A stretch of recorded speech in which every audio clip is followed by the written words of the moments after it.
Comme chaque vendredi, le regard d'Éric Nolot sur l'actualité. Bonjour Éric. Bonjour Patrick, bonjour à tous. Et ce matin, c'est déjà pour vous le moment de faire le bilan de la Coupe du Monde au Qatar. Oui, quoi qu'il reste encore 2 matchs avant la fin de la compétition, dont le plus important bien sûr, il est tout de même déjà temps de tirer quelques leçons de cette Coupe du Monde 2022. Alors les enseignements concernent d'abord le jeu lui-même. Arsène Wenger, légendaire entraîneur d'Arsenal, a ainsi fait remarquer que depuis le début du tournoi, la différence s'est bien davantage faite en passant par les ailes qu'en passant par l'axe du terrain. Voilà qui n'est pas anodin dans le cadre de l'équipe de France qui possède avec Kylian Mbappé le meilleur joueur de débordement au monde. L'arme fatale pour la finale de dimanche, nous l'espérons.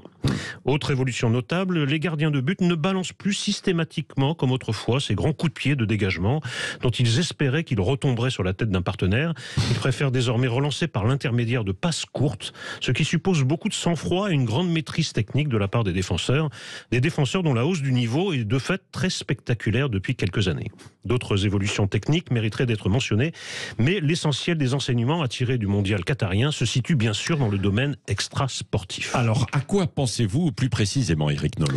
Alors, une confirmation tout d'abord, le football c'est plus fort que toi, le football c'est plus fort que tout.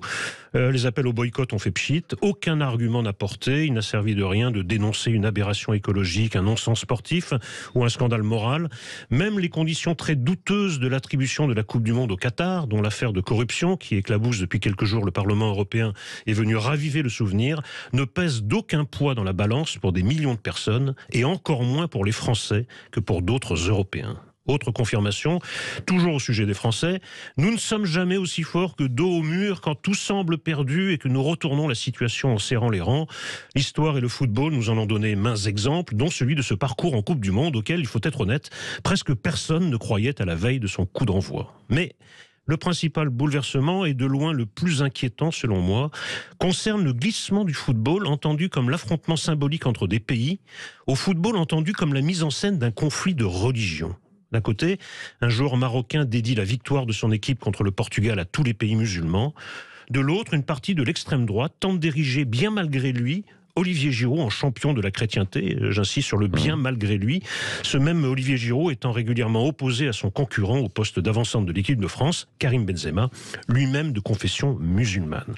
Il en va de notre responsabilité collective de ne pas se laisser entraîner plus avant sur cette pente funeste, sur ce chemin qui ne peut mener qu'au pire.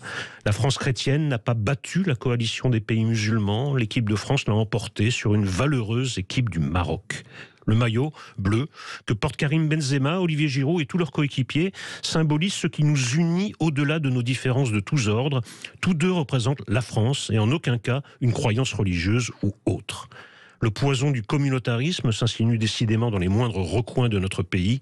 Il est temps de remettre les barbelés laïcs autour de la République. Il est temps de remettre les barbelés laïcs autour de notre équipe de France. Merci à vous, Éric Nolot.